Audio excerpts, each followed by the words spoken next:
Good morning. We're going to start in about 30 seconds. So that's going to be the 30-second warning. So Chris, this microphone working okay? Sounds good. Got it. Okay.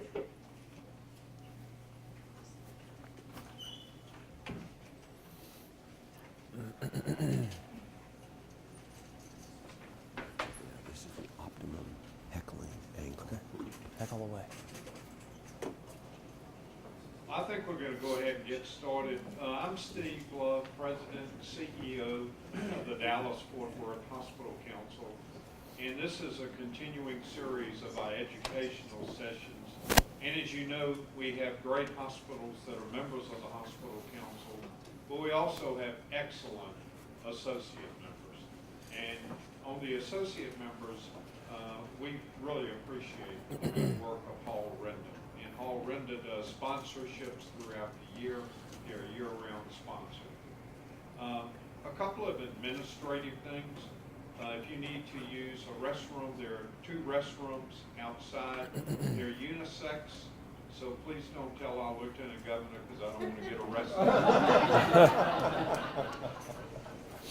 The other thing, I know some of you are here today, and we really appreciate you being here, but Ruby Bloom from Judge Clay Jenkins' office is here, and I can tell by the way she's dressed, she's going to the Ranger ball game when this is over. So don't tell Judge Jenkins that this wasn't an all-day conference, okay?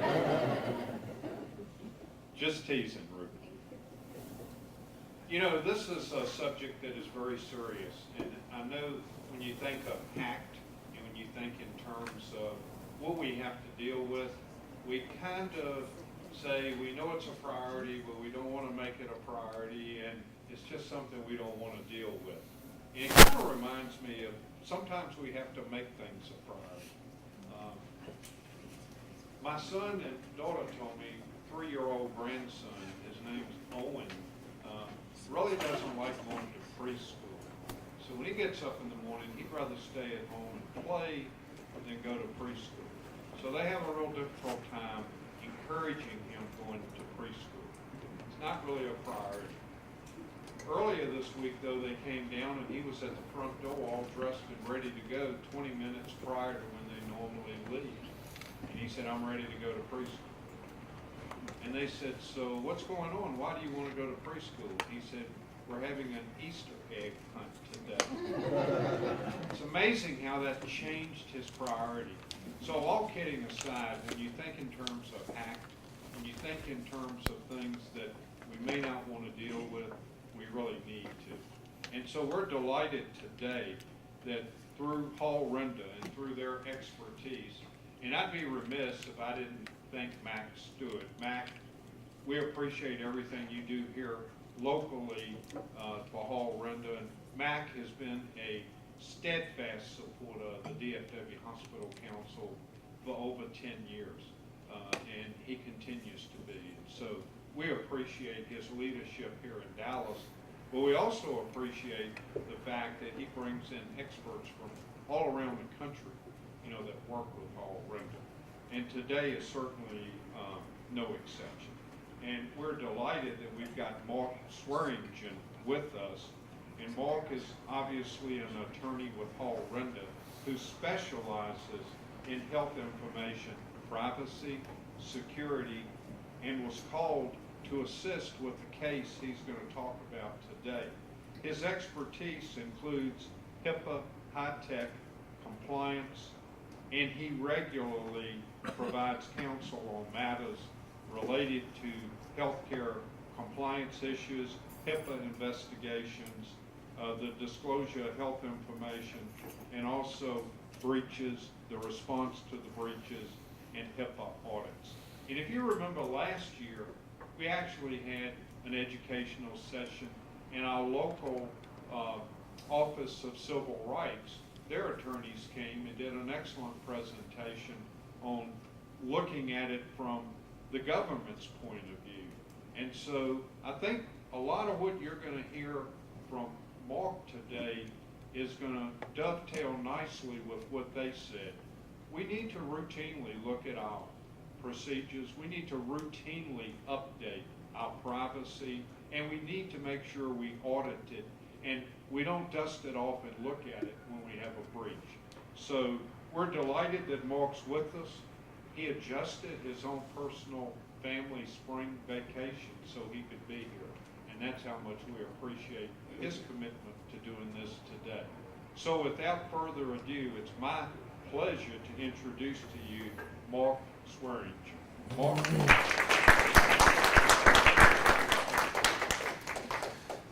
Thank you. Good morning. I'm going to hop around to different microphones. I'm going to grab a couple sheets here. Not a level surface down here. Happy to be here. I am on spring break. I don't look like it. I told my wife when we were packing, I said, don't let me forget my suit, because the last time we took a family trip and I had a work engagement associated with it, I forgot work clothes. And I ended up at the store late one evening buying stuff that I would have never bought otherwise, because I had to go somewhere where they could tailor it on the spot, and it was way too expensive for my taste. So anyway, I remembered my clothing, as you can tell, but very happy to be here. This was a unique case. I'm going to talk as much about specifics of this case as I can. I encourage you to ask questions. If there's a question you ask because of my role as legal counsel that I feel like I can answer, then I might draw a line. But really, this particular client, the CEO, his position on this was that he wants his colleagues out there in the healthcare world, other CEOs, to learn from this.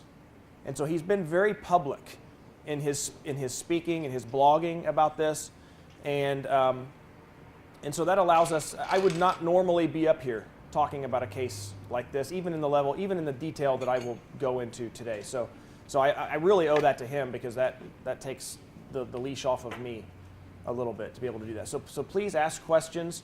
I do handle privacy and security issues. It's about all I do anymore. I may dabble in a couple little things from my past if an issue comes up and they need me to work on that, but for the most part, this is all I do. OCR investigations. I've handled one of the 55 resolution agreements that are on the books. I handled one of those from the day that the incident was reported all the way up through the negotiation. So I've seen that OCR process. I do want to absolutely acknowledge OCR, and the goal today, you're not going to hear me up here saying OCR's wrong, OCR's bad, that here's where, that's not the point. The point is to get it right. That's why I'm here, is to help you all get it right, so you don't have to deal with OCR on the back end. My relationship with OCR has been positive, overwhelmingly positive, and it has been through many investigations. So that's the position I want you all to come at this from, that you're not coming at OCR's not, look, they are at some level the big bad regulator, right? But that's not how we view them in our everyday operations. They really, in my experience, have wanted to help and have put out guidance to try to help. They have, in more cases than not, they have given my clients the corrective action and voluntary compliance approach that they preach. So I do think that a lot of what you'll hear today will be consistent with the OCR viewpoint. On that, before I dig into the specifics of this case, and I guess I better go grab the remote or else I won't be able to advance a slide. I thought I'd cover just lay a little bit of foundation from an OCR perspective, and then from the industry perspective on data breaches. So we have 54 of those resolution agreements I mentioned. I think I might have said 55 a minute ago, but 54 I think is the official number. The average settlement amount at this point is somewhere it's approaching 2 million. It's 1.7, somewhere in that range. Now, given 54 settlement agreements, and there have been many, many thousands of complaints, and so in large breaches, I should know that number off the top of my head. There's thousands of large breaches that have been reported, and all those are mandatory investigations. Large breaches being anything affecting over 500 individuals. So you might think, well, that's a low number. That's a small number, and it is. But And that goes to what I talked about with OCR, wanting to resolve these with voluntary compliance. But again, having been through this, and one thing I want to bring to you all too is you, and those of you who follow this area know this, the various factors that can get you onto this list real quick. That's what you want to avoid. Those are the things you want to be doing, because you don't want to end up on this list, because those 54, you might think it's a small number, but having and still handling one of these, it's a significant disruption to your lives and to your bottom line, depending on who you are. So, so keep that in mind. We could talk about specific ones of these, but I don't know if that's necessarily going to be the best use of our time. If we want to get into that, we can. But there's a variety of different issues here. I will mention these again later, not in particular to a case, but some of the factors I talk about are things you should be doing to protect yourselves. I'll reference these resolution agreements again. The only other thing I want to do before I jump into this is just talk about data breaches in general. And the Ponemon Institute puts out really good data every year. They do annual studies. And if you follow it, this won't be new to you. But for those of you who don't, essentially, healthcare is by far the industry that has the largest per capita cost of a data breach. So when a data breach hits healthcare, it costs more than it does in any other industry. There's a variety of factors for that, but healthcare is also targeted because of the richness of the data. It's not just a credit card number. It's not just a date of birth. There is that and more, right? The information is very valuable. Almost half of the data breaches out there that are occurring today are the result. It's 47% are the result of a malicious or criminal attack. Your networks are being attacked. They're being attacked right now, probably, while we're sitting here. I shouldn't even say probably. Right? I mean, that's my first misstatement. Don't keep track of the misstatements. No. Constant attacks on your networks by criminals. Okay, just keep that in mind. So this is not a hypothetical. And as you think about those attacks, you also, we talked about the financial penalties and the penalties that come from OCR, but the Ponemon Institute shows that in the United States, we lose business because of these, which is still, actually I'll say it's a little surprising to me, because there's been so much of this. You've gotten it from your banks, you've gotten it from basically everybody. I mean, how many of those notices have we gotten now? I don't know that I even read them anymore. But you lose business because of this. This damages your reputation significantly. The next few things I'm going to say you're going to see this come up as we talk in more detail about this incident. The faster the breach can be identified and contained, the lower the costs. Okay? Very important factor. The faster that it can be identified and contained, the lower the cost. Taking that and combining it with the previous statement, malicious and criminal attacks take longer to identify and to contain and to detect. So keep that in mind, that you're under that attack. Those take longer, and the longer it takes, the more expensive it is. Right? And also the time to contain a breach affects the cost. If you're, and just for an example here in the Ponemon information, if your time to containment, your median time to containment is less than 30 days, in 2017, that was about $2.83 per, where is that? I think it's per individual. Per individual, per record, per individual. In 2017, if your mean time to containment was over 30 days, it's $3.77. So almost $1 more per individual. Those add up real quick. You think about the number, think about the size of these breaches, millions of breaches. $1 more is another million, right? So just keep that in mind. These are costly. They are disruptive. I'm going to tell you how disruptive as I tell this story. So let's dig into this. So here's what I want to cover today. I'm going to tell you about the pre-incident conditions. This was again, everybody's story will be a little different. This one had some really unique characteristics to it. I'll talk about the incident itself. What actually happened here? What was the response? What's the legal analysis? I don't know if there are lawyers in the room, but the legal analysis on these, we talk about OCR, what are they going to think? It can be very tricky. Preparing, so then I want to get into what can you all do to prepare. In light of what we talk about, what can you all do to prepare for an incident? And then, of course, most important, what can you do to prevent an incident like this from happening? Because there are some things that could have been done here differently that, and that I see across our clients, not just this one, that could be done to prevent these. So, pre-incident conditions. So what we're talking about is a 20-plus facility health system, over 1,200 staff members. They have a 68-bed hospital, multi-specialty physician practice, a women's clinic, cancer center, wellness center, typical healthcare entity, right? I mean, some of you are bigger, smaller, et cetera, but this is probably your average Joe out there in the world of healthcare.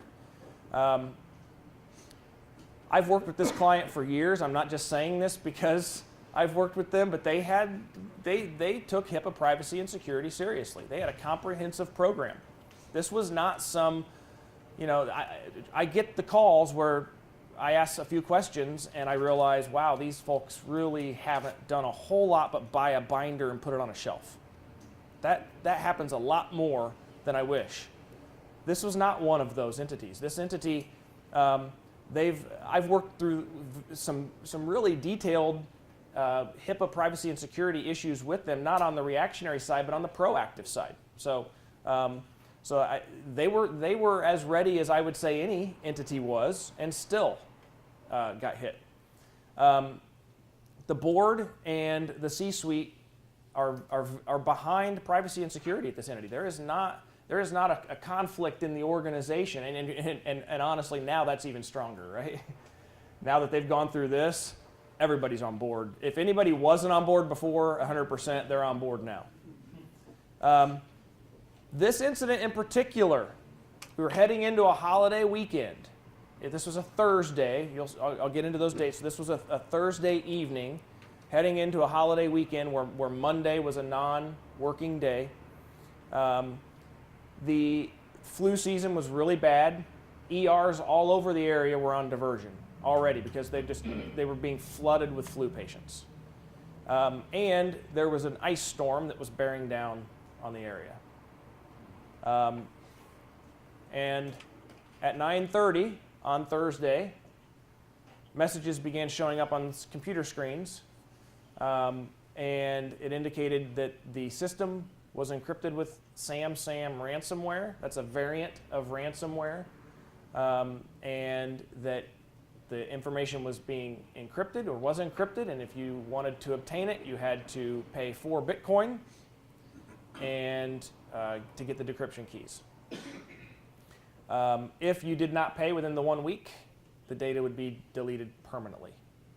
And they provided step-by-step instructions for obtaining the decryption keys. So at that point, it's freak out time, right?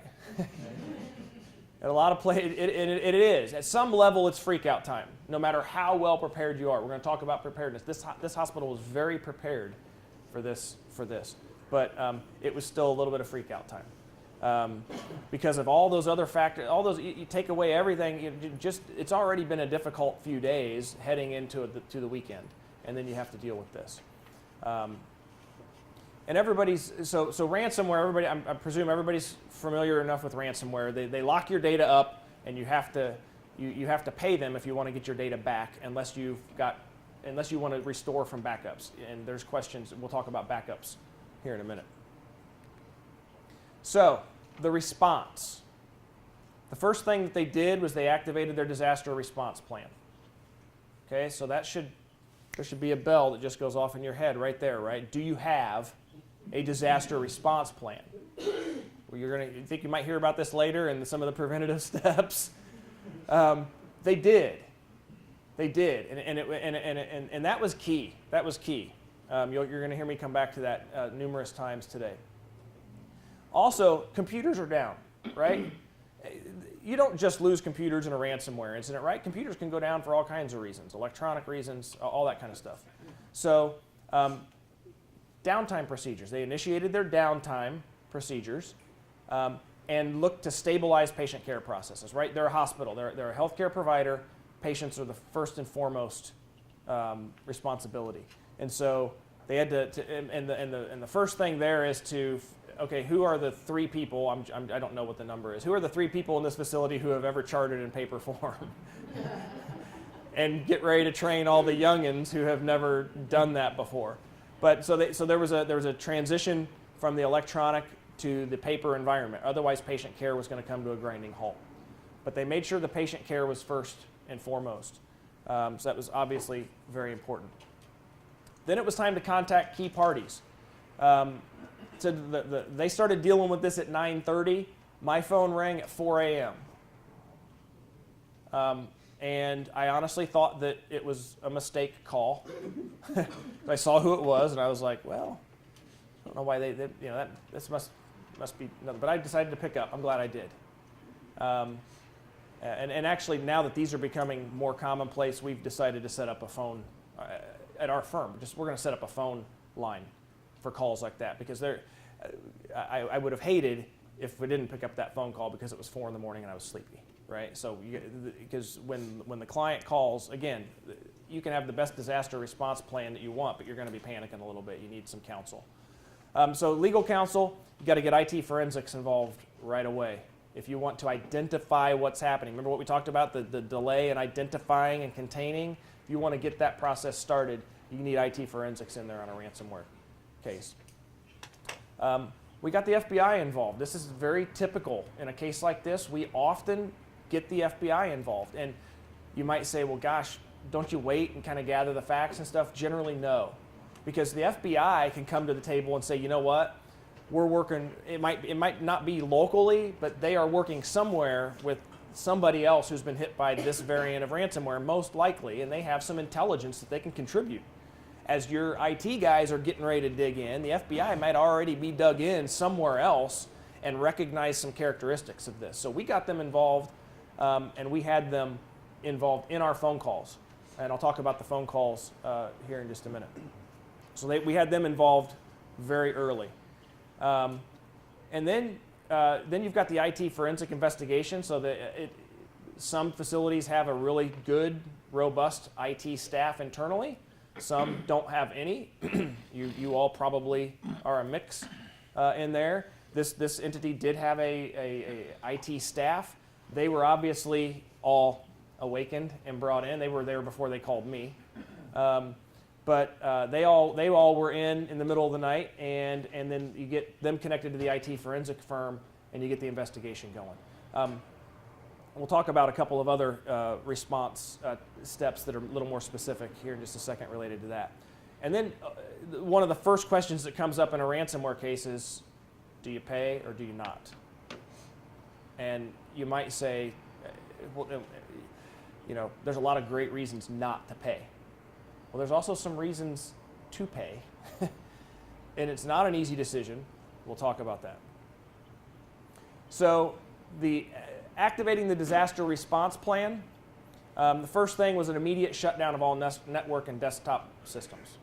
And that involved manually going around. I feel like what I do when I come home from work and it looks like my house is an airport. Like, do we need every light in the house? No, I'm not going there. We're on spring break.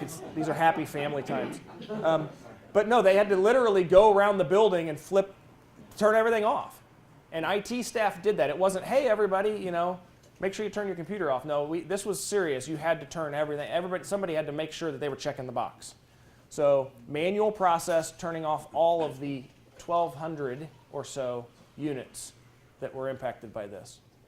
And then they posted signs, because you don't want to be, there's going to be somebody who walks in and has no idea what's going on and just wants to flip their unit on, right? So so just even thinking about that logistically is probably enough to give some of you the sweats. So that was the first step. And again, that's part of containment. Making sure that this doesn't get any farther. because these ransomware, these malwares can propagate within your systems. So you want to shut the systems down. They also established an incident command center. And so all communications at that point became by cell phone, text, and non-system email. It took me a few minutes as I got involved and decided, oh, I have a question, I'm going to send something to the CEO, and I send it to the organizational email account, and it gets bounced back to me, and I realize, he gave me a different email. So you have to break some of those habits and populate some of your contacts with different information, even on the outside. With respect to downtime procedures and patient care, I talked about that you initiate the downtime procedures. Patient care staff was moved to paper documentation. Talked about that. There's a process there. ER diversion. They went on ER diversion. Like I said, a lot of others were on ER diversion already because of the flu. Well, until they could get this under control, you can't have more people coming in who are high acuity. So they went on a short diversion until they could get stabilized from a patient care standpoint. I don't remember exactly how long that was. I know it was as short as it could possibly be. It was just a matter of a few hours, if I recall. Patient care continued throughout the incident. I can tell you I can tell you because they told me. Let's be honest. I'm the lawyer, not the doctor, right? But throughout this period of time that they were burdened by this, babies were born, surgeries were performed, patients continued to receive care as normally as possible, and there were no adverse outcomes that we are aware of at this point. And I don't anticipate there will be. They did a fantastic job. Again, that's having an advanced procedure in place to deal with this kind of stuff, having thought it through and being ready to the extent possible. So I talked about contacting the key parties. They called us at 4 o'clock in the morning. We got the IT forensic firm involved. One question in incidents like this, just keep this in mind, this is going to tie into later some of the advice that we have for being prepared. Your insurance, most of you at this point probably have insurance to cover risks like this. Your insurance policies may dictate who you can call and who you can use in times like this. In fact, I'll be shocked if they don't dictate a group of 5 of each type, 5 law firms and 5 forensic firms and 5 mailing firms, etc. Will you be able to use the folks that you want to use? This client actually said we weren't on their list, and they said we're going to use them anyway, and we're going to deal with that. We're going to fight that battle down the road. That's not everybody's flavor. In fact, probably more times than not, the client says, insurance says we have to use these guys, and that's what we're going to do. But think about that now. Okay, many of you probably have folks that you trust and who know you and know how you work and have built relationships with your organization. If you want them to be in the trenches with you when this time comes, notice I didn't say if, when this time comes, deal with that now, because at this point it's too late. So then we established a schedule of calls. And we started off with calls to occur every 2 hours. I think the first group call was about 8, I think it was 7 in the morning. And FBI was on that one. We got everybody involved as much as we could, 7 in the morning, and then so every 2 hours everybody came back together. You might, and there's every call, there was a discussion at the end of how often, when do we need the next call to be? Because you obviously don't want to have calls so much that you can't get the job done, but you don't want so much time to go by that people are guessing at what the answer to this question might be. You don't want the IT guy scratch his head and go, I don't know what legal would think about this, but I'm going to push this button, right? You want to try to balance that out. So our cadence initially was every 2 hours. It probably stayed every 2 hours for most of the first 24 hours. I think it was probably Saturday morning before we backed off of that 2-hour schedule. And there were times that some people said, look, we're not going to make that call because we're going to be digging on this, and that's fine. So you adjust. But we tried to get a majority of folks together just to see what is going on. How's everybody doing? What support do you need? What questions do you have? Just so everybody stays on the same page. And I said that the FBI was included, and I've already talked about their role, so I'm going to move on. So conducting the forensic investigation, there really are 4 stages. I'm not an IT guy. I'm becoming more conversant in some of this. I have to be at this point, but if you want to get in great detail on the security stuff, I'm not your guy. And I can hook you up with that person if you have specific IT forensic questions. But there's 4 stages to this, resolving these situations from an IT standpoint: identification, containment, eradication, and then remediation. You might sometimes hear that called recovery. So you need to identify what's going on, what happened, how did they get in, how did they do this, because that's going to be key to every step that comes after that. Once you've identified what you think happened, and a lot of, like in this case, you had the message from the hackers, right? It was on the computer screens. You pretty much knew what you were dealing with. You didn't know how they got in at that point, which is why you shut everything down already. But we knew it was a ransomware. We knew it was a SamSam variant of ransomware, and then from there, it was contained, at least initially. There was going to be further investigation on exactly how they got in, but we had to move toward containment. So containment, again, you're trying to prevent the spread. You're preventing the further propagation of the malware throughout your organization, causing further harm. Eradication, then you need to get rid of it, right? You need to get it off of your system, and that can be from a variety of different approaches, and you're thinking about what is the best approach. Is it pay? Is it not pay? What do each of those processes look like?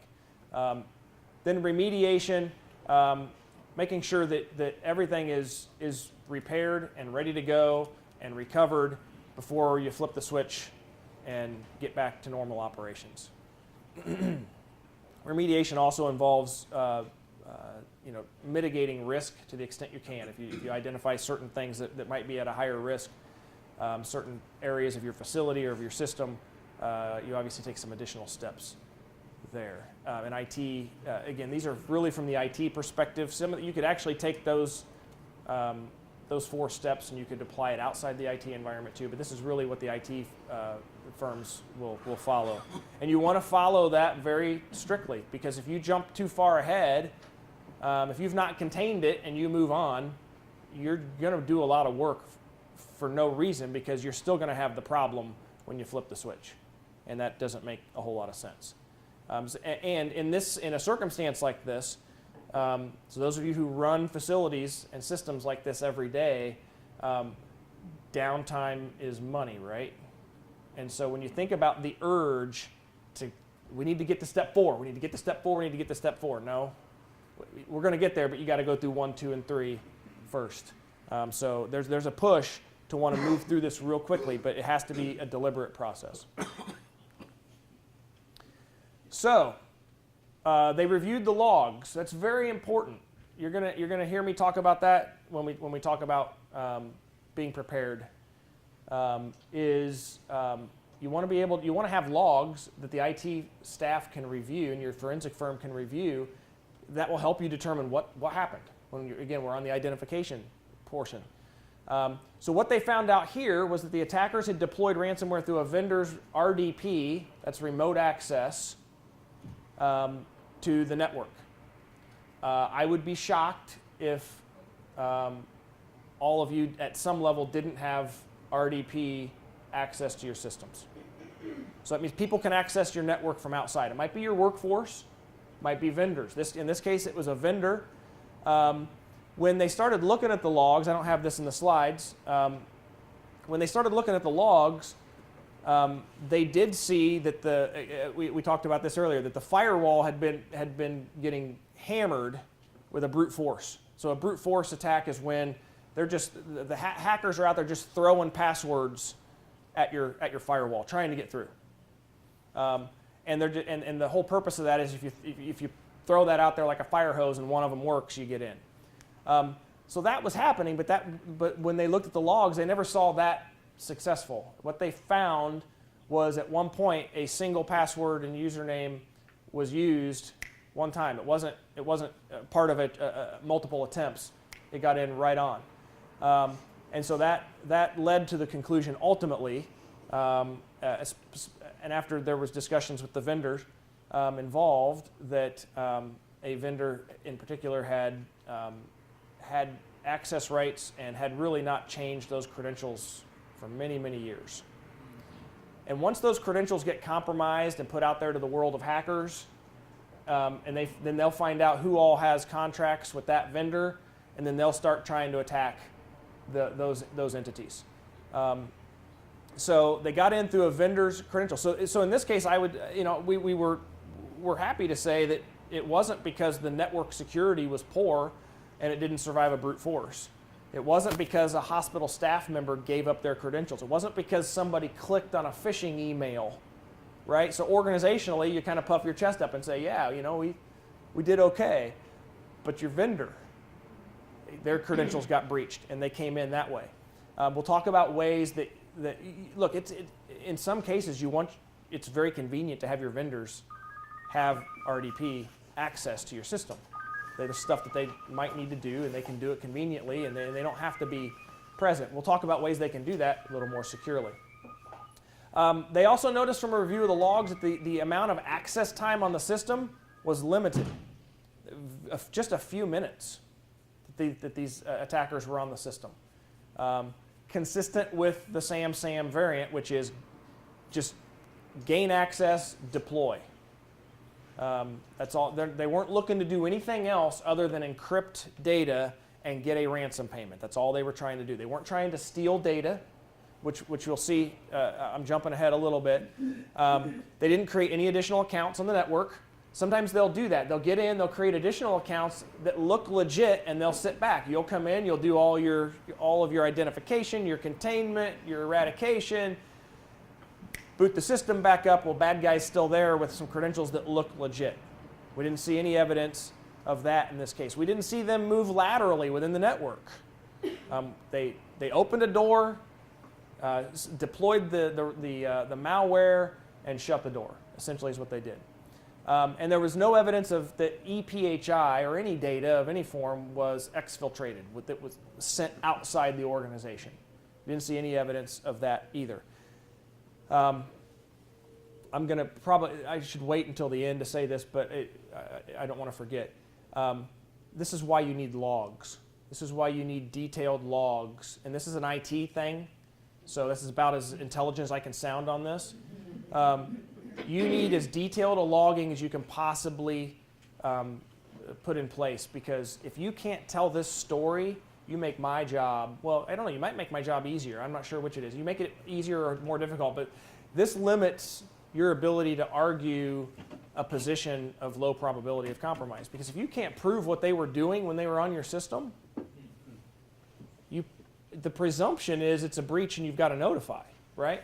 So detailed log, and this is not the only case. I'm dealing with several cases right now, most of them phishing related, where we are trying to figure out what happened. So for example, I know I'm jumping off of this case briefly, but if I think it'll be helpful, I'm going to say it. Let's say you have a phishing attack in your organization. Somebody clicks on the email, and the hacker gets into their email system and uses that to send out more emails. It's generally what we see in a phishing attack, right? That it just keeps spreading.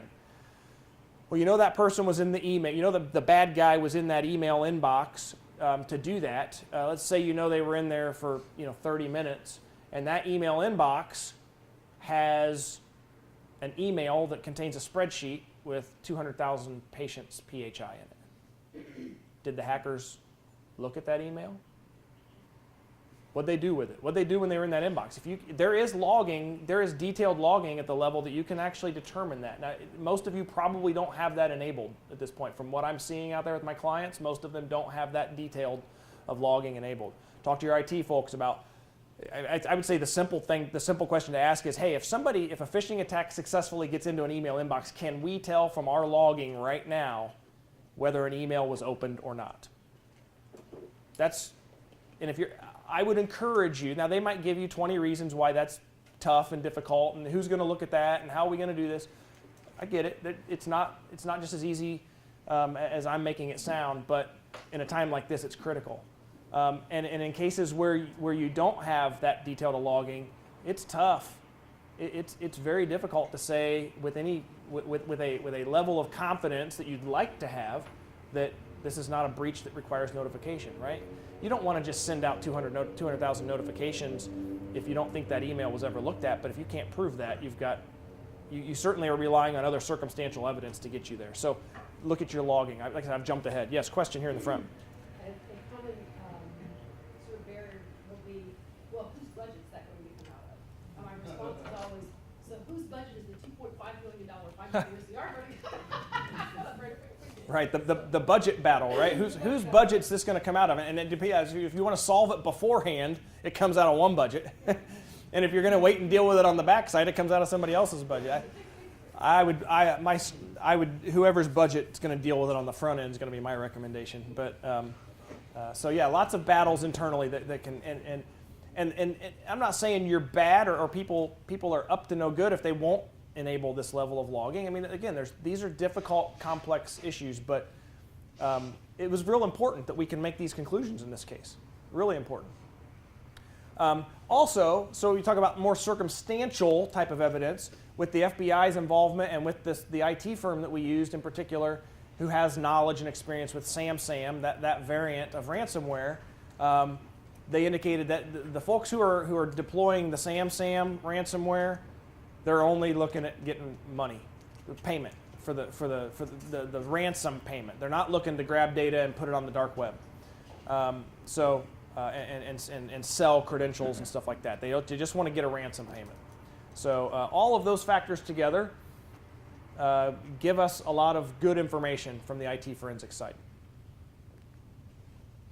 Okay, the question of the day, right? Do you pay or do you not? And we could have spent this whole time debating the pros and cons of paying ransom or not paying ransom. So FBI's position, don't pay. Lots of reasons for that, right? First of all, you're paying a bad guy. Okay, bad guys are going to use that money most likely for more bad or to enrich themselves, right? And neither of those feels good. Okay, so just the policy side of that decision. There's also the fact that if you pay, so I've jumped to the bottom here a little bit, you could make yourself a future target. If they know that you're willing to pay, they might try to hit you again, right? You might not get your data back. Can you trust them? And, the funny thing here is the very, and I'll jump to this last part in a second.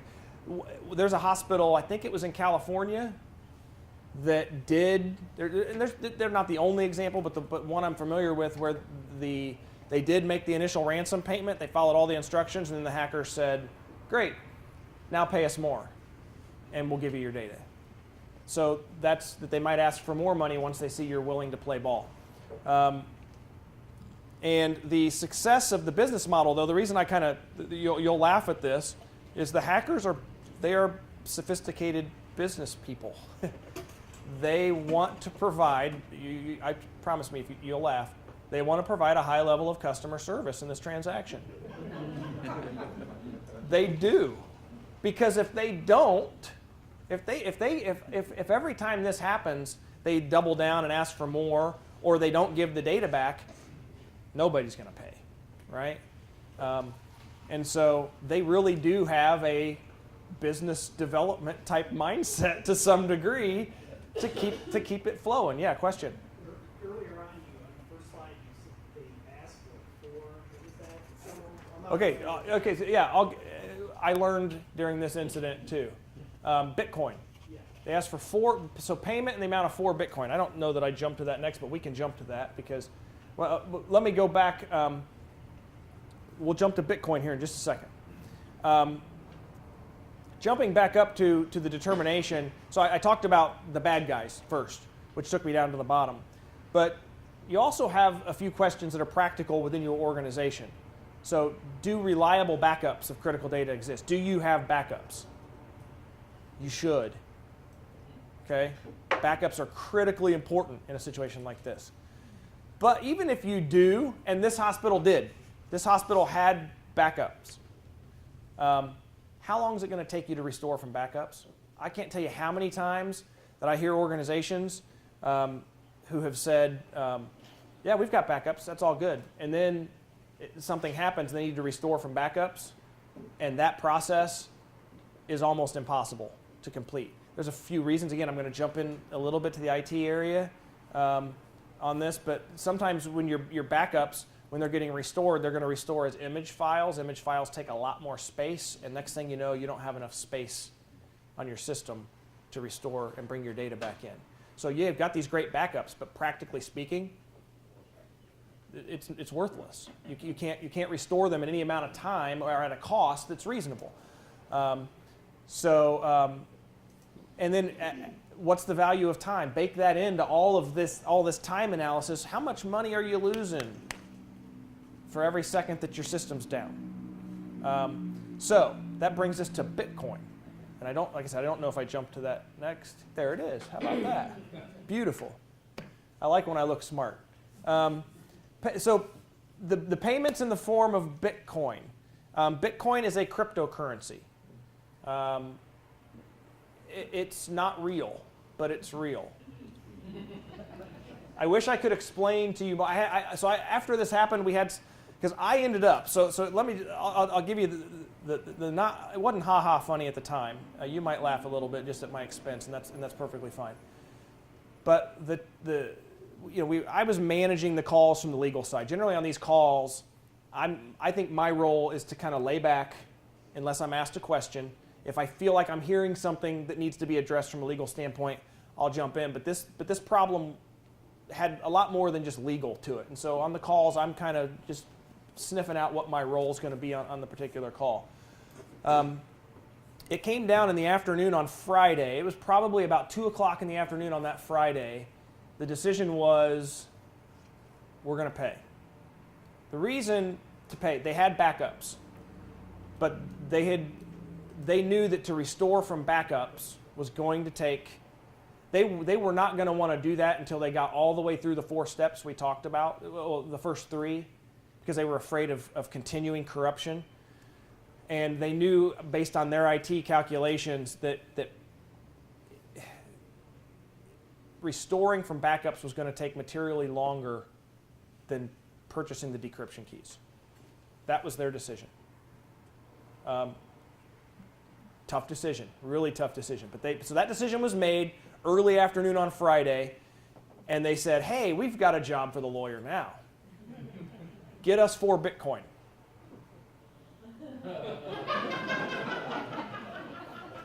It just so happened that day I'm working from home.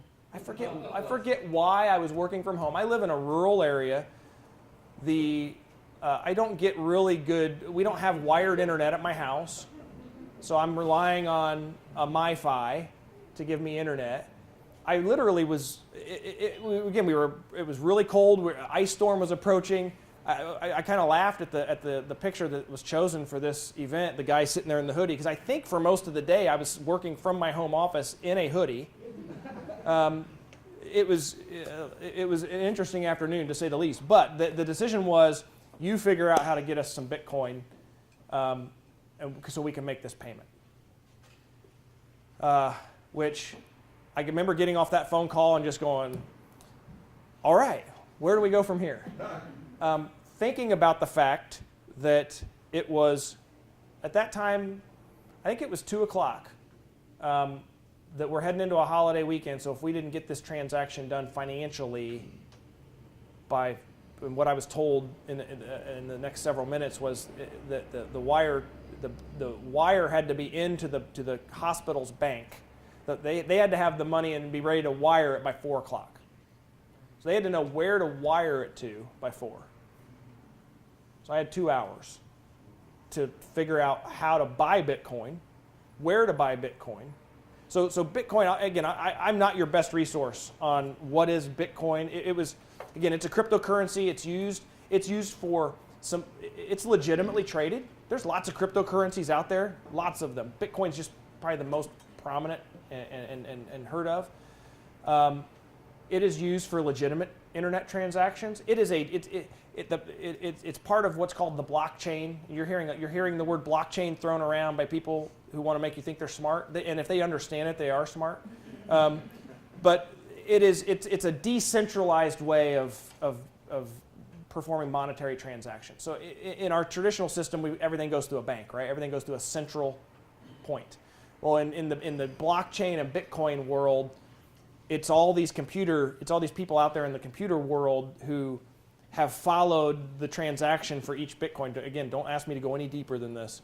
And they validate that these are legitimate transactions. And so I might be somebody sitting in my basement with enough computing resources to be following this and doing this, and I'm called a Bitcoin miner. Miner, not a young person, but a miner, as in somebody who's procuring. I can be watching these transactions and validating them, and I get paid if I'm the one who ends up validating that transaction. Again, I'm already venturing into. Don't ask me any questions on this. Anyway, so you have to go buy Bitcoin, but Bitcoin's not only legitimate, but a lot of times Bitcoin's used. These cryptocurrencies are used to hide bad transactions, purchases of child pornography, all kinds of stuff that happens on the dark web.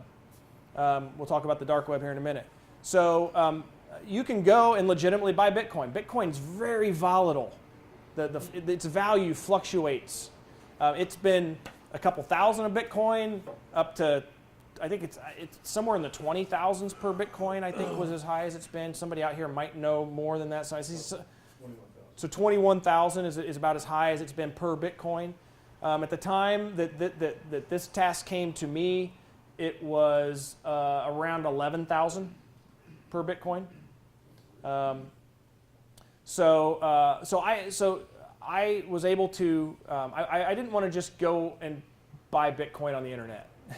I wanted to do it from somebody who I could trust. And so through another colleague of mine, I was connected to a financial firm in Chicago, and I called them, explained my situation, said, we really don't have time for small talk. We'll get to know each other later. I need 4 Bitcoin. I had to open a Bitcoin wallet. I opened it in my own name. At that point, time was money, right? I had to literally. So I opened this Bitcoin wallet that was then used to buy Bitcoin, because you don't just go down to like Walgreens and buy Bitcoin, right? You don't go to the bank and get Bitcoin. So this broker had Bitcoin. They had Bitcoin in that they possessed and owned, and they sold me 4 of them. Charged me a transaction fee. It was great. Like I said, we'll talk about all that stuff later. Give me 4 Bitcoin. And so we got that done. I got their bank information. We got the wire transferred. Literally, I think it was 3:58. I'm sitting there at my desk, just eyes closed. I'm just waiting to hear that this wire went through, and it did at seemingly the last second. And so then I had Bitcoin sitting in my Bitcoin wallet on the internet. So first little panic situation. We got through that. Now I've got Bitcoin, and so what we have to do at that point is pay the bad guys the Bitcoin. We have to transfer the 4 Bitcoin that we acquired to the bad guys. So as I said, it can take several hours to acquire Bitcoin. Each one of those transactions, I don't want to go into too much detail on this. I don't want to keep you guys all day, but when you're watching these, it was like a movie. You're watching on the screen. You watch these validations, and these transactions generally, they said it was going to take 6 validations for my transaction to be approved and go through. And so you see, validation 1 of 6, and then you wait, and you're staring at your computer screen, and 20 minutes goes by. Validation 2 of 6, and you're, come on. Well, 20 minutes on your MiFi, but if you live in Dallas, proper internet, it will be like 20 seconds. They're gonna bury fiber optic in the near future. They told me. We do have internet in Indiana. Okay, let's just. I'll take Indiana jokes. That's fine. So this process is tedious. So once we have it, then the next thing that crosses my mind is, okay, I'm going to pay these hackers from my firm computer sitting in my office in rural Indiana Probably not a good idea, because in order to pay them, you have to go on what's called the dark web. Dark web is the term that is for the internet. There's a portion of the internet that is not, if you search in Google or Yahoo, it's not, that portion of the internet is not indexed for those search engines. So you don't ever see that portion of the internet. And in fact, to get to that portion of the internet, you have to have a special browser called a Tor browser, T-O-R. I don't have that. I don't want that. Because that's where, again, the dark web is where, like, a lot of the information that gets stolen, credit card information, patient information, gets posted out on the dark web and sold. It gets packaged and sold to other bad people. It's like a bad people marketplace.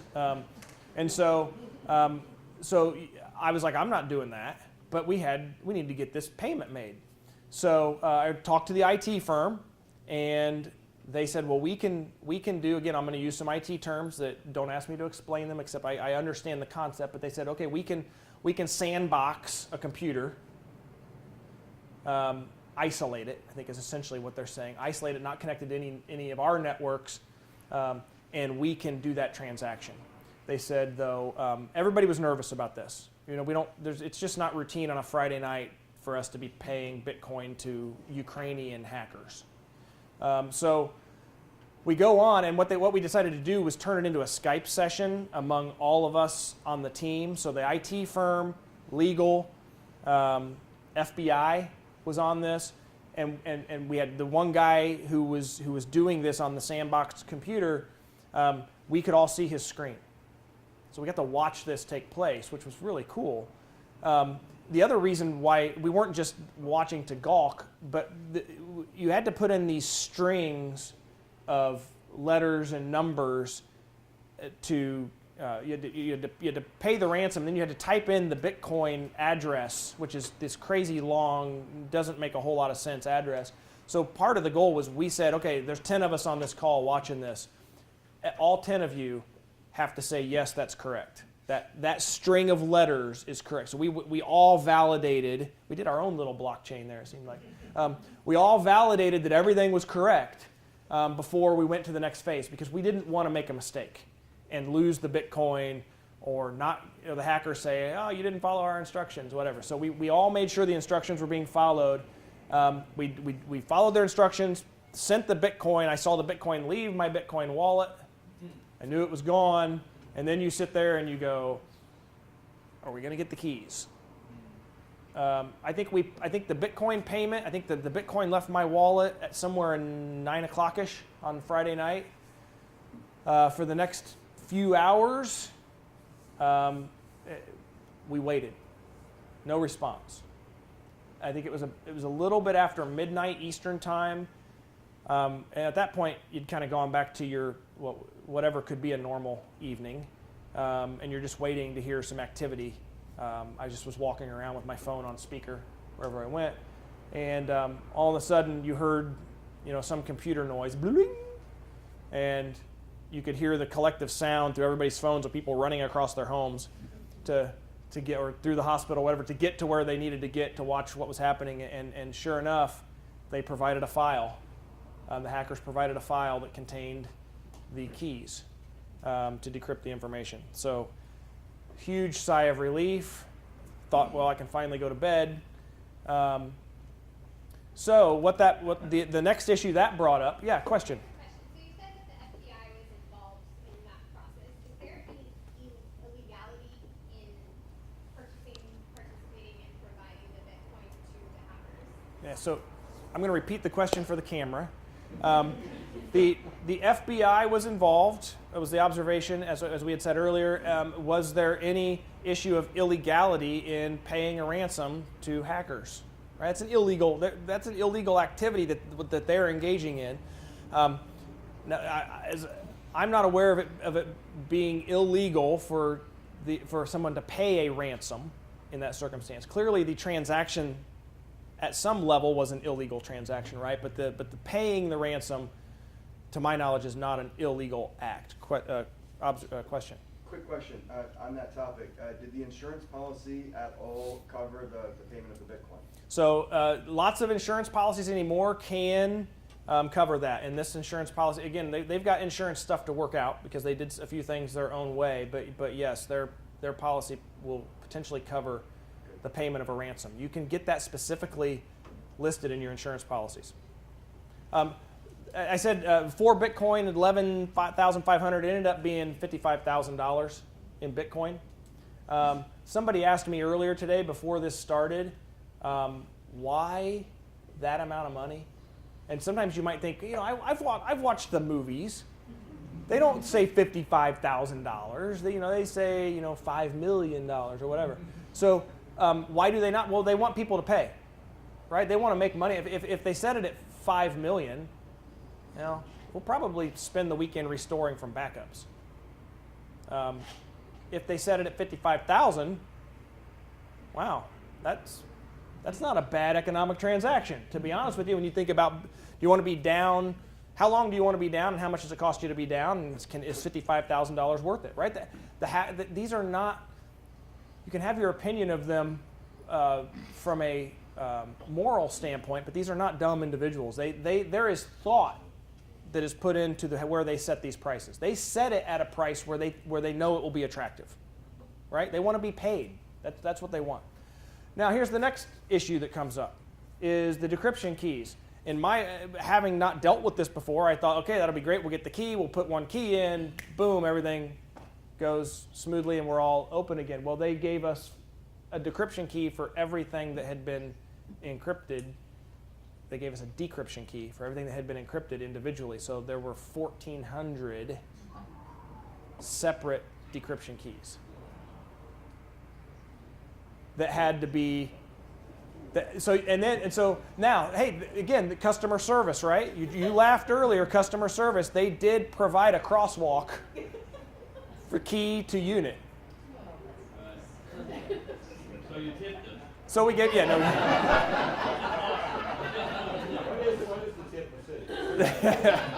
I'm not going there, Mac. So it wasn't that they had to just guess. There was a mechanism to be able to match these up at 1,400. So it wasn't IT staff going, oh, thank goodness, enter. It was a process. And so what they had to do was look at, okay, which the IT guys, it's the ones and zeros, right? They can look at that and say, oh, I know exactly what that computer is, and they can tell by the way that those are named. And so they looked and said, okay, what's critical? What needs to come first? From not only a patient care standpoint, but from a system reboot standpoint, what needs to happen first? So they were able to put those in the right order, run those decryption scripts in that by that means, so it was slow and deliberate.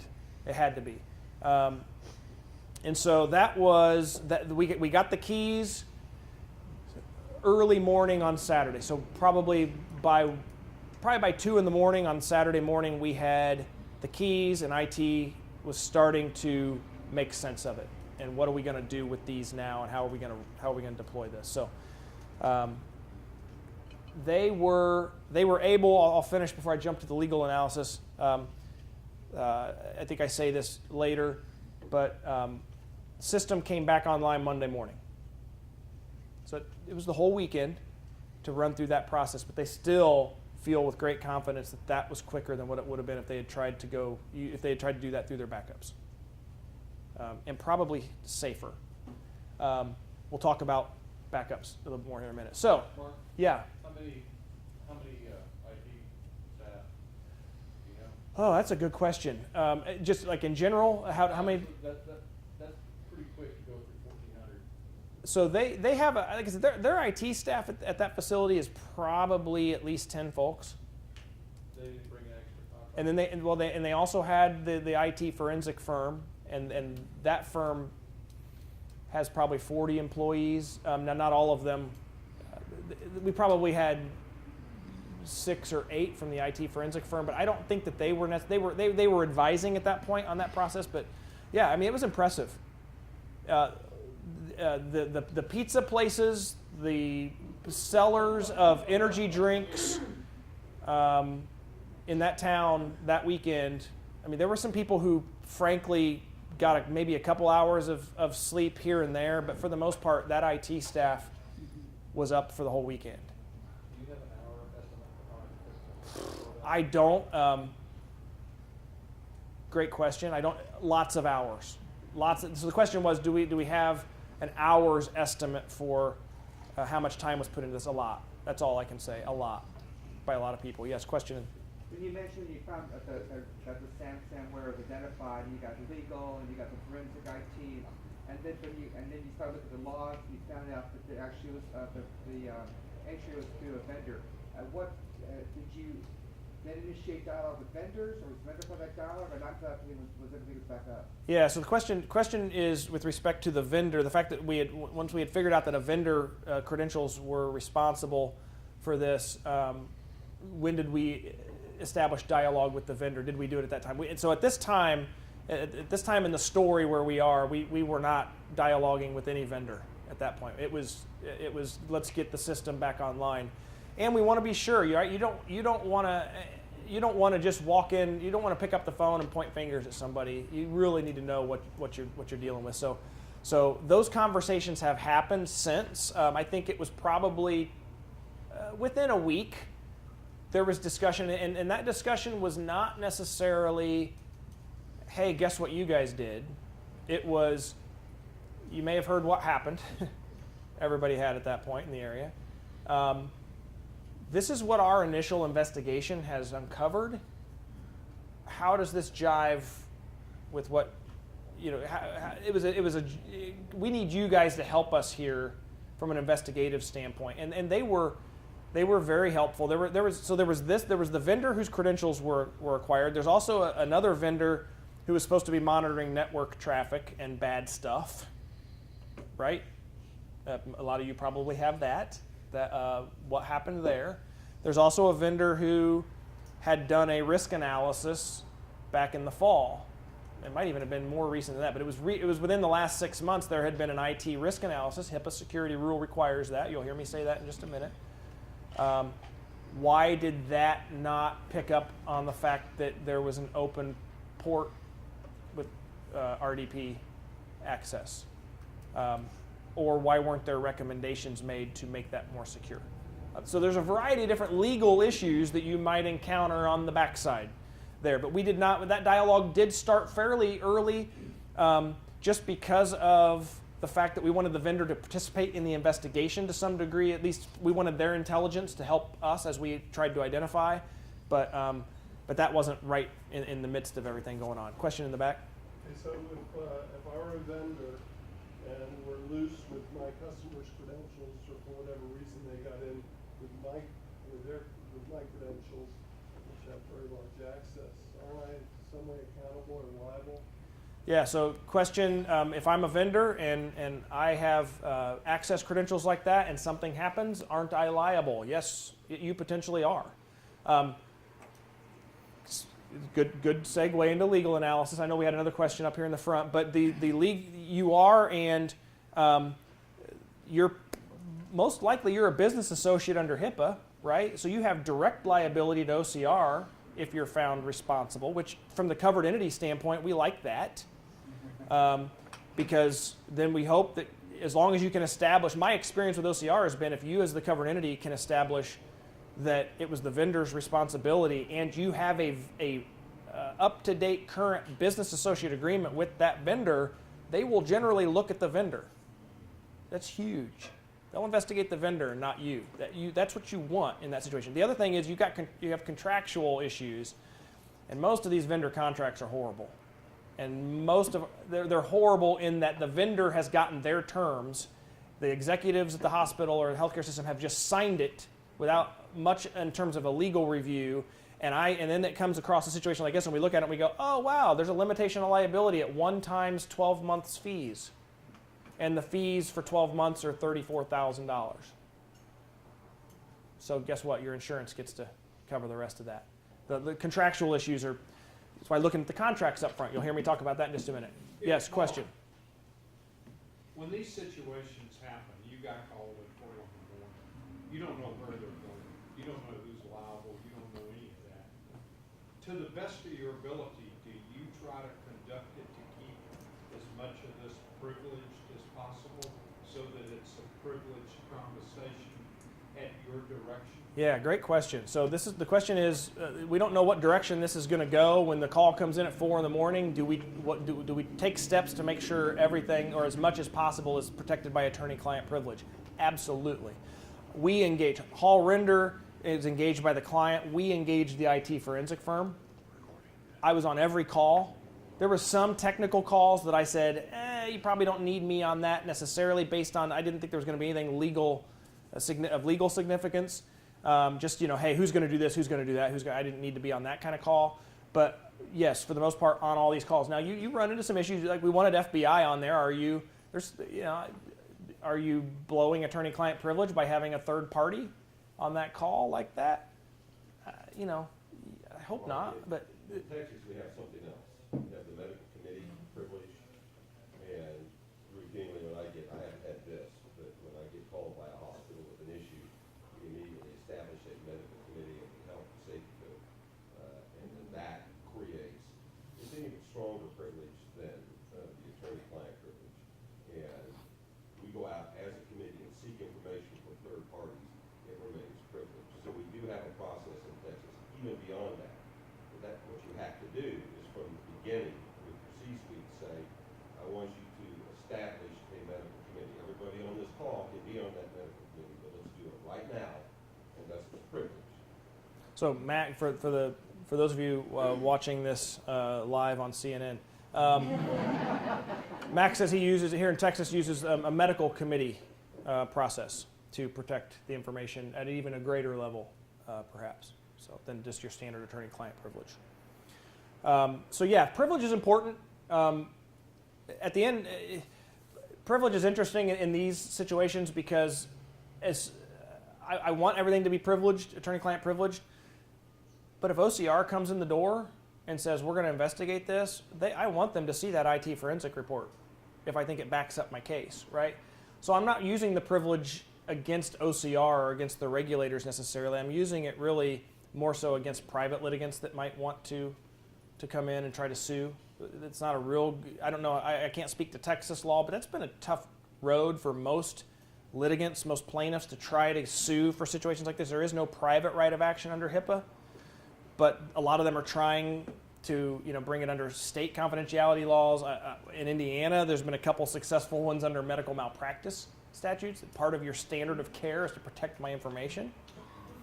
There was a case in Florida that didn't go to trial, but it settled. It was a big class action, and the theory there was unjust enrichment. Every dollar I pay to you, a portion of it goes to privacy and security, and since you failed me on my privacy and security, you were unjustly enriched to that amount.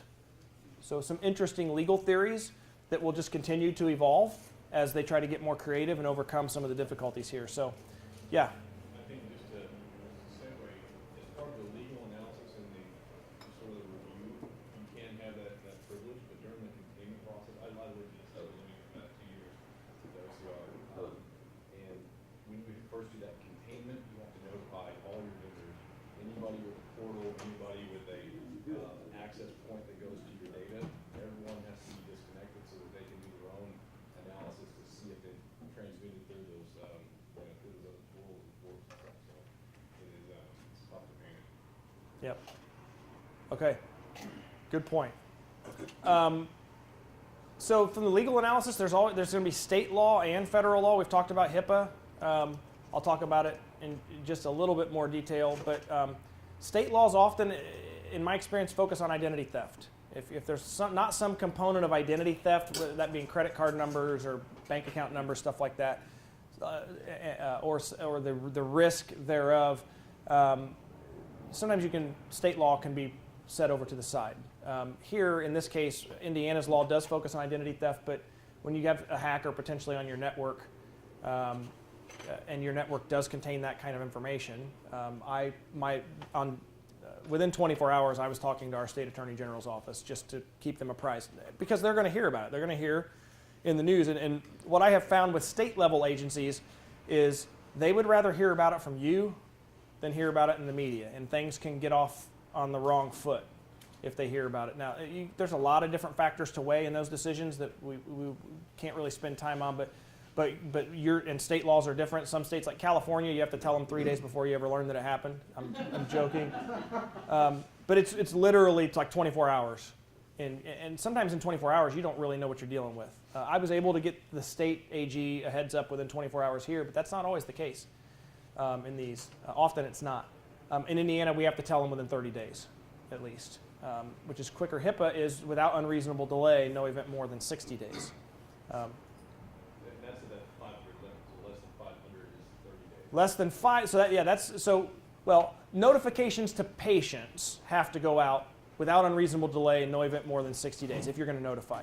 Notification to the government goes out at the same time as you notify the, no later than when you notify the individuals if it's a breach of 500 or more.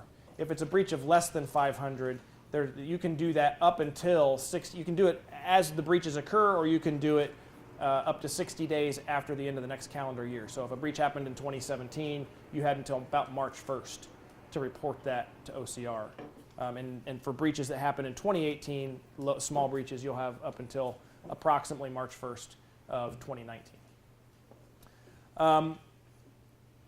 So HIPAA, I mentioned this earlier, HIPAA presumes a breach when the privacy rule is violated. And the government has put out, OCR has put out guidance on ransomware. And they have said, their position is that a ransomware attack, a successful ransomware attack, involves the acquisition of data. And therefore, the presumption applies. I'll be real honest with you, I'm not quite sure I agree with that. I get the point. It makes a lot of sense, right? But that's why we get a high-quality IT forensic firm in to see why your logging is important. What exactly did they ever do anything on your system that could possibly have, where they could put their eyes on that data? They did. Obviously, if they encrypted it, that's the government's position. If they were able to encrypt it, they acquired it. There's some real deep legal and IT and analytical thought that goes into that. That's the government's position. I've not had the opportunity to explore where exactly that position would ultimately come out with them, but I think that that's clearly their position from the ransomware guidance. Could that also be around the lack of availability? And yep. Confidentiality, integrity, and availability. Great. Yep. Yes, absolutely. So and you'll see the word availability come up. One of the key aspects of the HIPAA security rule is to protect availability of PHI. And so when PHI is not available, right, then you've got a security rule issue. Technically, so we're getting in a little bit of the legal weeds, but technically the HIPAA presumption applies when you've got a privacy rule violation. But availability is important. I'm not going to... I just don't know my point is, no, it's an excellent point. Availability is a huge issue for a ransomware case, right? So is exfiltration and all that kind of stuff we've already talked about. I just wanted to be clear, while I think there might be some room to discuss this, OCR has made their position clear on this in their ransomware guidance. Ransomware is an acquisition of PHI, and therefore the presumption applies. That's the OCR position. Yes? So the credentials, the login credentials this vendor had, do you know if they apply to the organization's electronic medical record? Yeah, so this vendor could absolutely get in to the EMR. Yep. So if Yep. you They have had access to physicians- ePHI. If you have physicians with access, remote access, you have an incredible risk with them. And they share it with everybody in their third cousin. Yep. Oh, yeah.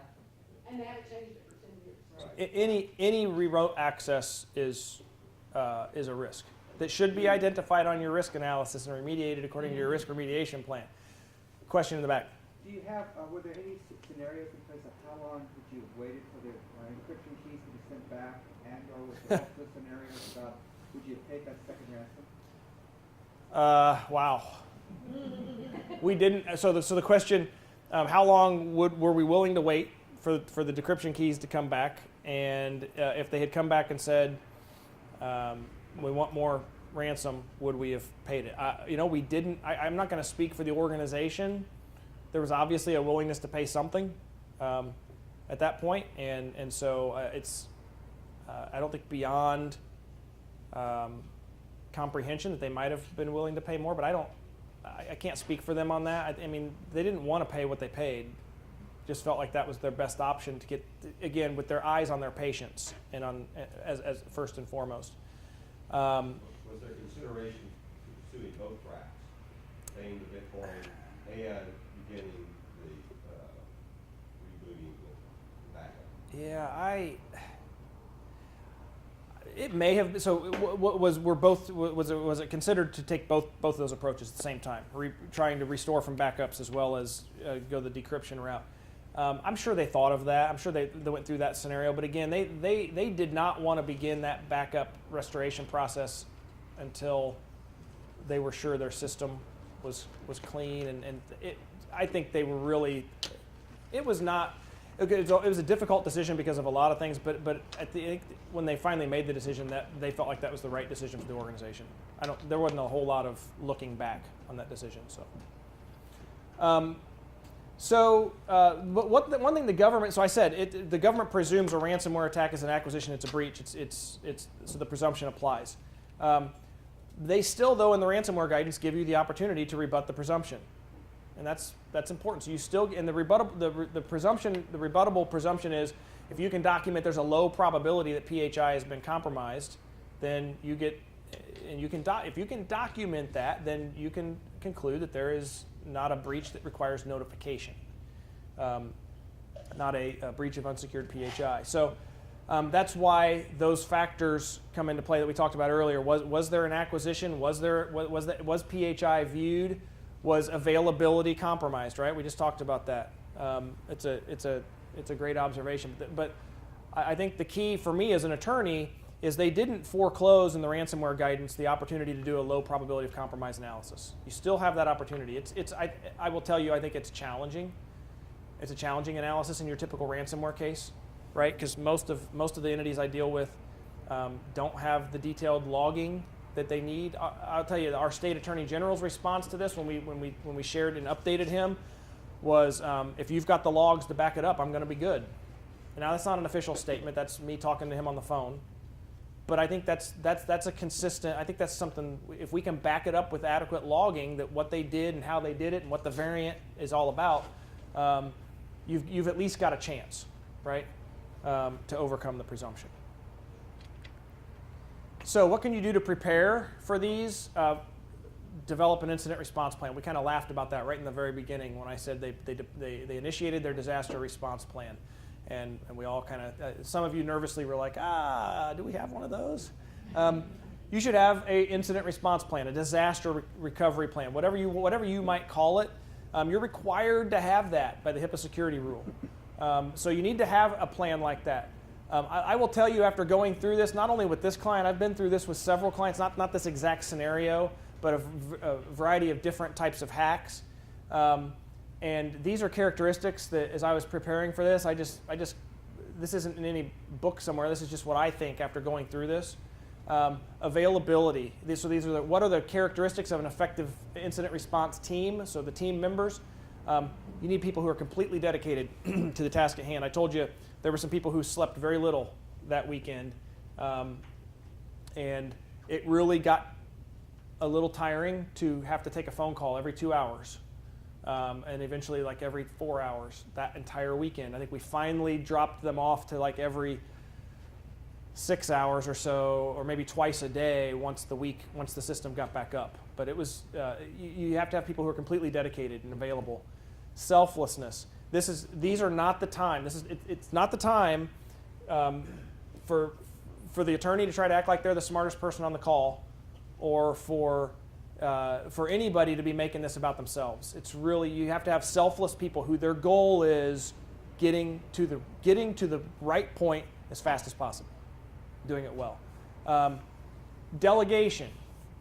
Trust your team. I'll tell you that the president of the hospital here, the CEO, did a fantastic job of saying, you do this, you do that, you do this, and he trusted that they were going to do right work. And again, we kept that. The call cadence was appropriate to help guide anybody who might have had questions. But being able to delegate, it wouldn't have gotten done. Somebody observed, how did you still get that done in that amount of time? Well, effective delegation to good people. And then honesty. I put this one on there not necessarily about this incident because this was an incident that didn't involve a workforce member, but I see this in a lot of phishing attacks. Attacks that could have been, the propagation of the attack could have been prevented if the employee who clicked on the email just told you everything. Like, did you click on the email? Yep. Well, there's two levels to it. There should be follow-up questions to that answer. But you would also like your employee to be able to say, oh, and I did put in my username and password on the link once I clicked the link. Huge critical fact, right? So your folks have to know what questions to ask, and honesty. Your workforce has to be able to provide you honest answers to the questions when it involves a workforce issue. But from an incident response team standpoint, the honesty comes into play in that, you know what, if one of us has made a mistake along the way, now's not the time to be hiding behind, now's not the time to cower. That mistake, that fact that you have that might shine poorly on you might be something that's very critical to the organization. So it's not time to be, again, it goes back to selflessness, the honesty piece. Practice implementing your response plan. So we talked about have one, practice it. So we're starting to do more of this type of things where we go in and we it's funny, it's not funny, but about 6 months before this, the IT firm that was involved in this case and us went to a completely different client and did a tabletop exercise. And the scenario was almost this exactly. It was a ransomware that shut down the system. And so practice that. And you don't need to, I don't want people staying up at night doing calls every 2 hours in practice. You don't need to practice your overnight call cadence, okay? But you do, so to some degree you can't practice this in full. But you can certainly say, okay, here's the issue, who's doing what? Who's responsible for this? Has anybody thought about that? Who's going to be responsible for signage? Who's going to, so you have this stuff played out. Cyber liability insurance, we've talked about that. So be prepared and know that you've got coverage out there. Cyber liability insurance is relatively affordable these days. They're getting more. They will tell you in insurance world it's a baby.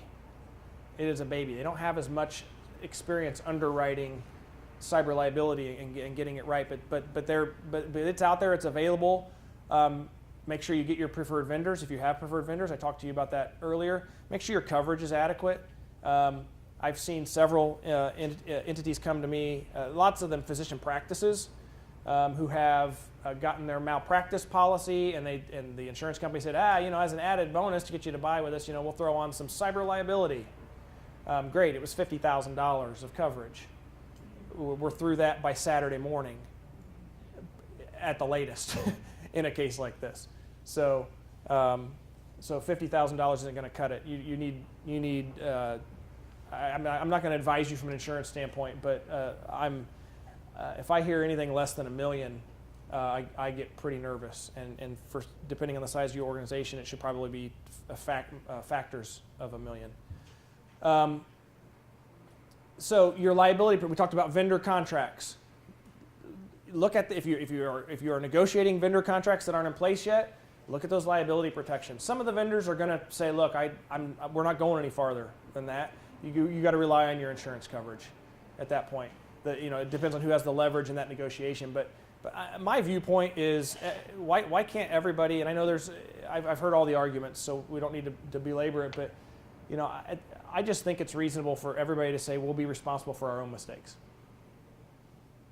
Get insurance and be responsible. But it's not that easy in every situation. Leverage is different, but look at those vendor contracts. And you know what? Go back and look at your vendor contracts that are in place and see how hamstrung you are at this point, and look on renewal or whatever your opportunity is to fix those problems. So I just see a lot of bad contract terms out there from the provider perspective. And then we talked about logging, right? Enable detailed system and application level logging so that you can tell the story after something like this happens. So prevention. Am I okay on time? Are we? I don't know if anybody's. Yeah, Nope. You've got another 15 to 20. Okay, good. It's going to turn out just about right. So preventing. So if we do this slide really well, all the other slides shouldn't matter, right? I mean, they should. I mean, you got to have some of that stuff in place. But if you do this well, you don't ever have to enable or initiate your disaster recovery plan, right? So first and foremost, conduct an enterprise-wide risk analysis. That is a requirement of the HIPAA security rule. I see a lot of, I see the full spectrum. I see folks who have never done this. They've done it and it's really not good. Or they've done it and they did it really for meaningful use or MIPS or MACRA, that kind of thing, and so it only focuses on the EHR.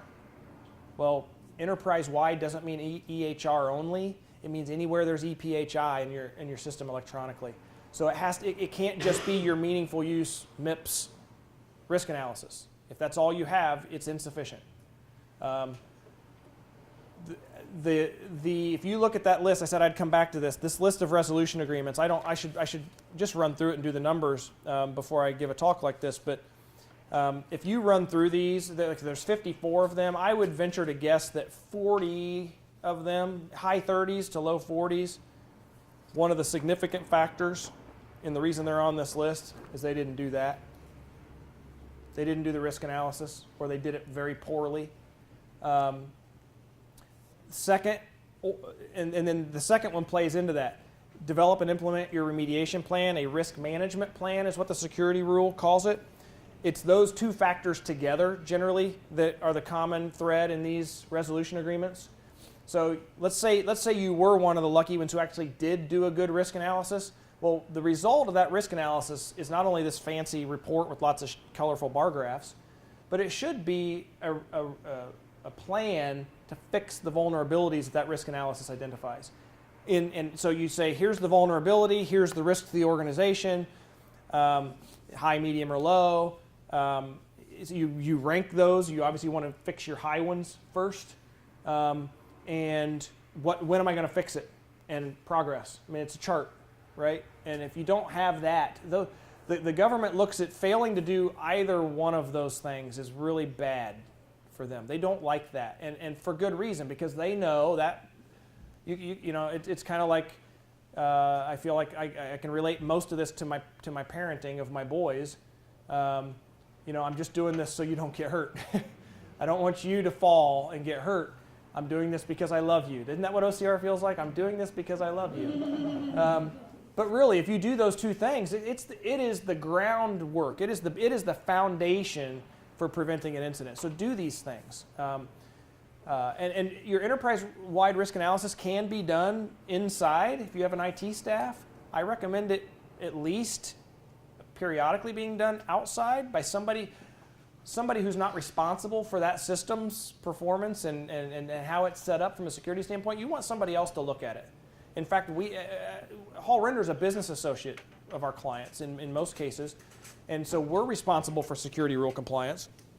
I'm the privacy and security officer for the firm. I wonder why. You say you're the HIPAA guy. Guess what happens? You get another responsibility. But I don't even use the same vendor. I'll have a different vendor come in. We'll have a vendor do it for a few years, and then I'll get a different vendor to come in and do it for a few years. Maybe go back to the first one, and I'm not trying to pit them against each other, but I want somebody else I don't want anybody to get complacent and overlook something. So it's a good idea to get that outside look. Regularly update and patch your software and systems. There was a lot of incidents that happened over the summer. There was the one that hit the UK. It was WannaCry. Patching would have, they were exploiting systems and applications that hadn't been patched according to the schedule for updates and patches. These software companies, they realize there's vulnerabilities and they put out updates, and if you don't actually run those updates, then your system's unprotected, and guess what? Since they sent that alert out, the hackers know that that's a vulnerability and they're going to try to exploit that. So if you don't do the update, you're a sitting duck. So update and patch your software and systems. Two-factor authentication. Okay, some of you I see some heads shaking already.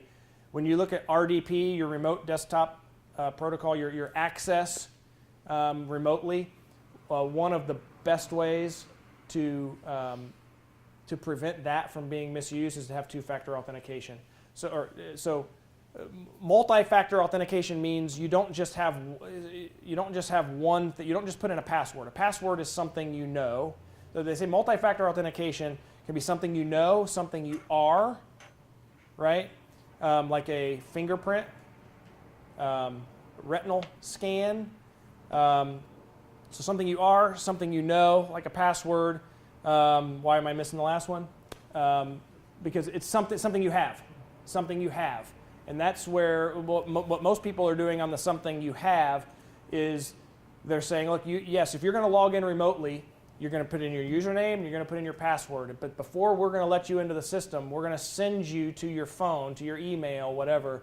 We're going to send you a code, and you've got to put that code in. If the hacker's sitting over in Ukraine trying to get in, they probably don't have your cell phone too, right? They probably don't have your, I guess they could technically have your email, right, if they're in there, but ideally you send that token, what the word is, to somebody's phone.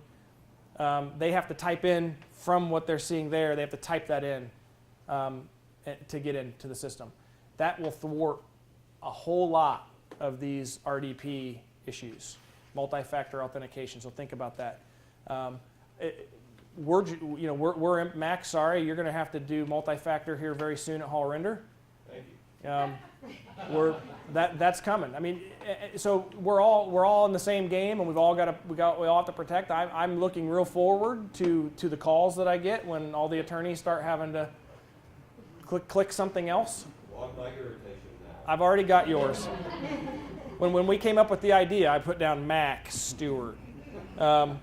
So they're not fun, but it could save everybody a lot of headaches.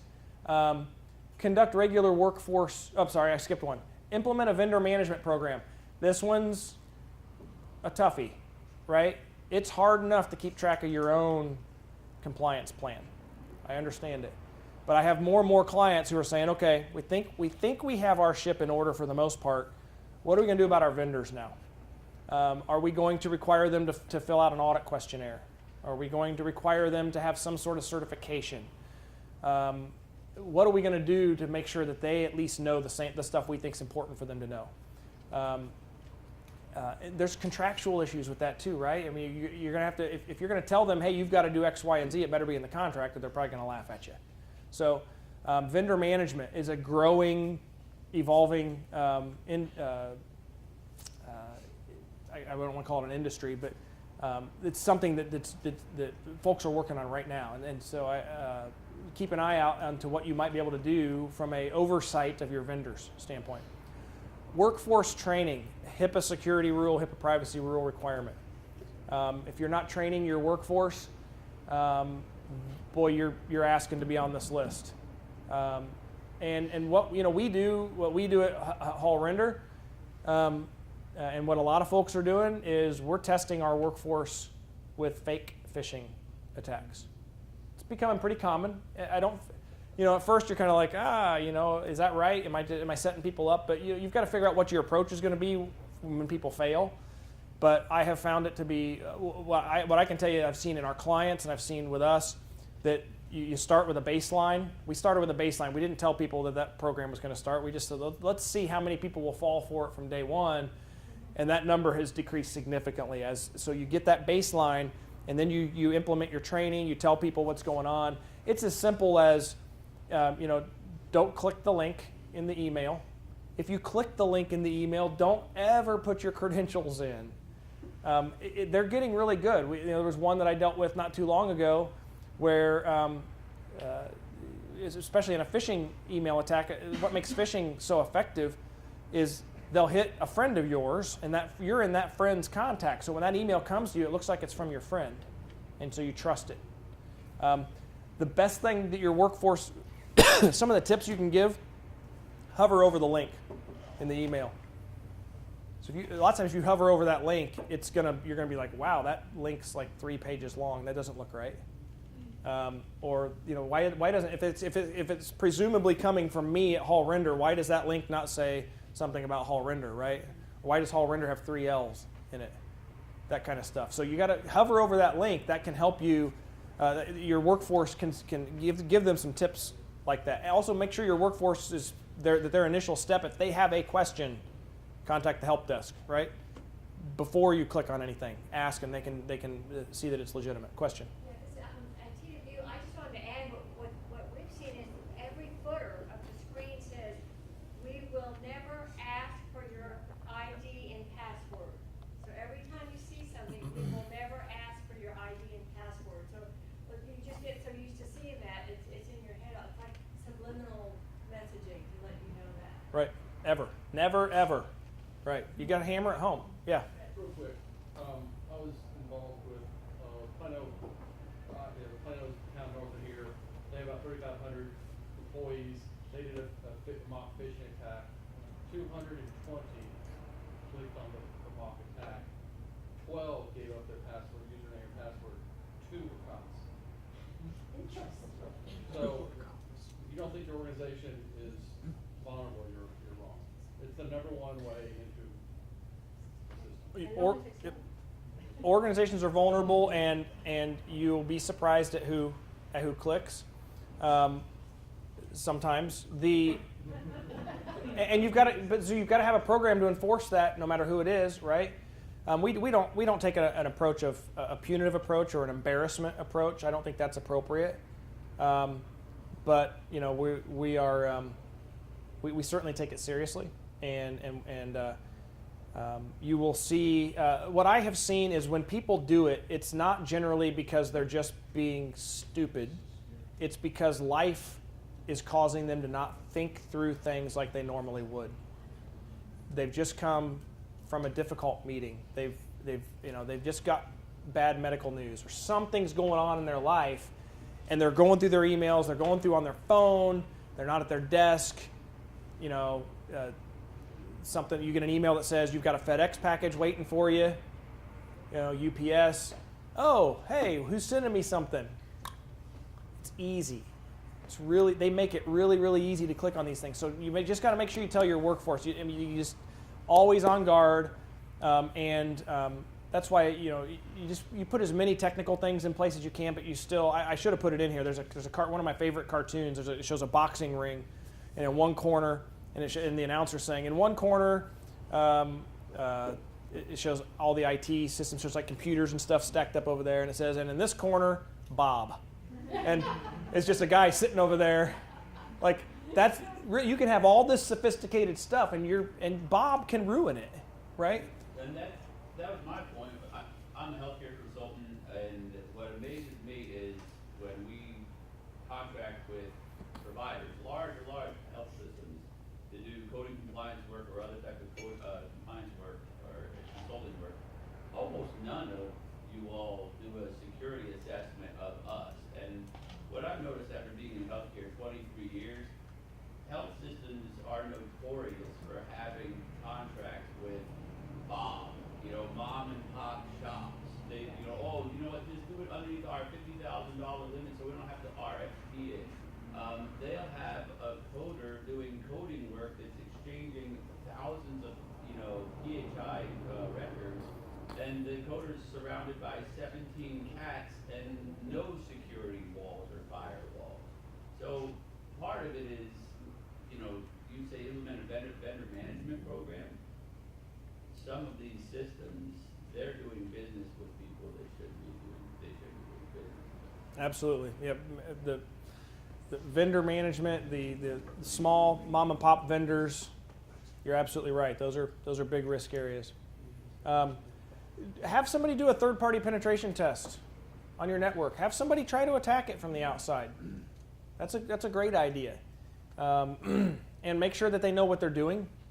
I've seen third-party penetration tests where they brute force attack a firewall, and lots of times a firewall is programmed to set up a defense mechanism where it'll just shut that down because of the number. Well, I saw a third-party penetration test where they did that brute force penetration like that, and that firewall block came up, but it gave them kind of a false sense of security because there was another way in that circumstance that a continued, you could still hit that, a penetration test could still, somebody could still get through past that initial. They didn't test it far enough. They just said, oh, it looks like everything's in order. Well, they didn't go far enough. You need somebody who knows exactly what they're doing with those. So again, on your IT security, I'm going to tie into the point you just made. On IT security, don't hire your cousin's friend who's only going to charge you $40,000 for your IT security. That's not who you need doing this stuff. And then manage security services to monitor your IT activity, vulnerabilities, and risks. So this is really hard stuff. You've got a lot of traffic attacking your firewall on a daily basis. Are your IT folks able to monitor that? Are they able to look at those logs and see what's going on? Are they able to see what's getting through and what's not? There are firms out there that will provide managed security services, and they'll watch that for you. They've got ways to take all of that flood of information and whittle it down to the point that a human actually can look at it. And then a human will look at it and say, hey, we see a problem here. And sometimes the problem might start to get in, or they might see it before it gets in, or they might see it right as it gets in and be able to shut it down before it does anything. So it's important to have somebody looking at your stuff. Yeah? 5 minutes. 5 minutes. And I think, I think that was my last point, unless I missed a whole other slide. I didn't. It's spinning question mark time. So if you ask a question during this period, you have to spin, like the question, you know. Other questions? You guys did a good job at it. Wow, okay, there are more questions. Okay, yes. We're talking about EPHI here. What about the situation where they're hacking down medical devices? Yeah. So hacking of medical devices. So you know what's interesting, the medical device, that presents another layer to the onion on the problem, in that a lot of those devices, their systems are old, antiquated, they're not updated anymore, they're not supported. So what do you do? That's something that, here's the advice, as a non-security person, I can't give you the technical advice. What I can tell you to do is make sure that your IT risk analysis is covering that. That's where I see the biggest problem, is that folks are going there. Again, let's say that they weren't one of the ones who just looked at their EHR. They looked at enterprise-wide. Well, then they didn't think about the medical devices. They looked at their computers. They didn't look at medical devices that, in many cases, are computers, just in a different form, right? The other thing with devices, I dealt with a case, an OCR investigation, that dealt with a device that isn't even wired to the network. It was a portable EKG, and it has what looks like a laptop on it, but it's not really a fully functioning laptop that has network connection, at least in this instance. And somebody thought, oh, I see a laptop, I'm going to steal it. And they stole the laptop off the EKG. Well, that laptop did have local storage and had PHI on it. So what they ended up, in that case, that device isn't something that there was an update or a patch or something like that. That wasn't the issue. So they had to basically physically cable those devices to the rolling unit, so that if you're probably going to be more likely to be noticed if you're trying to put that whole unit in the back seat of your car than just a laptop down in your briefcase. So there's sometimes it's a physical solution to a medical device issue. But those are difficult. Make sure that your IT risk analysis covers that. That's my legal advice to handling those. Yes. So, all told, what was the total financial impact of this? If the CEO was here, he could answer that better. I mean, hundreds of thousands of dollars. Yeah. Costly. These events are very costly. That's why your insurance is really important. Really, really important. Yeah. Just to that point, we're aware of a medical practice, they had $3 million, and they exhausted almost all of that just on the notifications. That's Yeah. just a medical practice, that's not even a hospital. So when you're thinking about what these limits should be. Great point. Typically, mailing costs about $1 a letter, just in that range. So you think about a breach that involves 3 million people. You've spent 3 million sending letters. And a call center. You've got, and you're going to post it on your website. You've got your lawyers. You've got your You've got your forensics. If you needed forensics, you've got probably some PR firm that might be helping you with the publicity. It's the list goes on and on and on. You can self-report and eat $200,000, or you can wait for the OCR to let it define and see what it comes out. Yep. Yeah. If 200,000 is the number. Plus your forensics invoice. Yeah. It's everywhere. It is very, very costly. Very costly. Anything else? I'm getting the center aisle walk-up is happening, so. All right. Well, if you have any other questions, I can hang around. The family's not expecting me back till this afternoon, so. Let's give Mark Pleasure. You know, we really do appreciate Mark addressing his family vacation so he could come. But I'll have to be candid when he said the last time he did an event, he didn't have his suit. So I'm glad your wife packed your suit. Yeah. Because the last attorney I knew about that didn't have proper attire was Joe Pesky in Gus and Benny. I had visions of that. But really, let's give him another round of applause. I do have one question. Representatives here, I know David's here from CMS, and David, we really love your support and have a great relationship with CMS here in Dallas. Is anyone here from the Office of Civil Rights? You know, to echo what Mark said, when they did their presentation last year, the attorney started out, you know, I'm from the Office of Civil Rights, and yes, I'm in the enforcement division. But I really focus on the other E, the education division. And if I can prevent you having a problem and I don't have to enforce, then I've done my job. So it dawned on me, and I'm not putting you on the spot, and I'll talk to Mac, but maybe we can do a joint presentation one time where we bring you and the Office of Civil Rights, because we're all in this together. And ultimately, the bad guys on either of us, the bad guys or somewhere else, have any of the bad guys ever been caught? Very few. Very few bad guys have been caught. If they were caught because they paralyze hospital systems and put patients at risk, I hope they'll be charged with murder or attempted murder or manslaughter or something to really let them know what they're doing, because they're putting people's lives at risk. Yeah, that's all I can say is I agree. Right.